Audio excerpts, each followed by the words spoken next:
And I give the call to the member for Fraser. My question is to the Treasurer. What are the implications of the ACCC's report into the gas market released today? Give the call to the Treasurer. Yeah, thanks very much, Speaker, and thank you to the member for Fraser for his question as well. Mr Speaker, high gas prices are making life harder for Australians, for Australian industries and for Australian employers.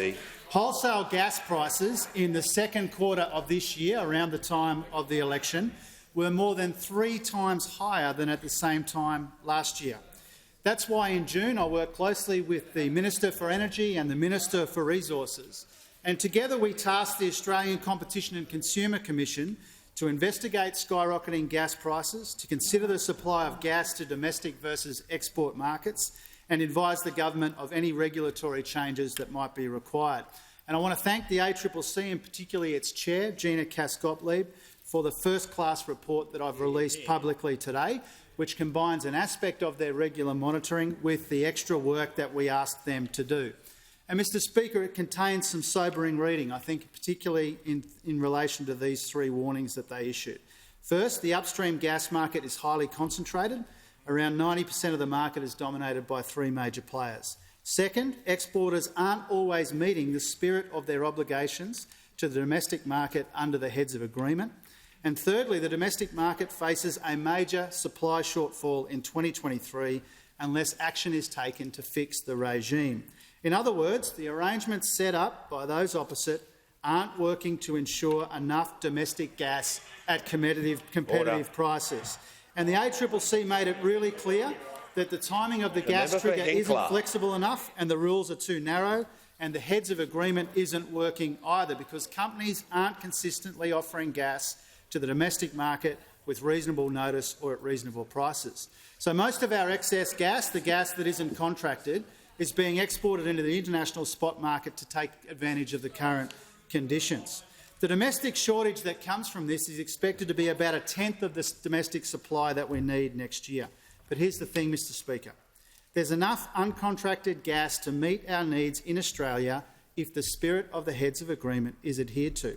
And that's why the steps outlined by the Minister for Resources today are so important and why they are called for and supported by the ACCC, to reform the trigger and take the first step towards activating it, to consult on the best ways to go about it and to improve the heads of agreement. This is all about 2 things: more gas for Australia at more competitive prices. And as the PM said, we will take the necessary steps to make that happen. We call on the gas companies to do the right thing by our workers and by our industries. We can do all this without jeopardising our trade relationships and our reputation as a reliable exporter of energy. We are looking for solutions here, not unnecessary conflict. A decade of slogans, of 22 failed energy policies and wasted opportunities has cost Australians and their industries too much already. Order. The time has expired. I give the call. Order. I give the call to the member for Hume. My question is to the Prime Minister. Prime Minister, how much higher is the cash rate today compared to when you came into government? How much more are Australians paying on a typical mortgage as a result? Order. I give the call to the Prime Minister. Order. The cash rate today is 1.35. And what we know is that the Reserve Bank said earlier on, the Reserve Bank said, I want to get this quote, I want to get this right, because the Reserve Bank said, members on my left. The Reserve Bank said prior to the election they foreshadowed interest rate increases. Now, if those opposite want to argue that if the government had not changed, if the Australian people had not voted for change on the 21st of May, then interest rates would be the same. Then they are just kidding themselves.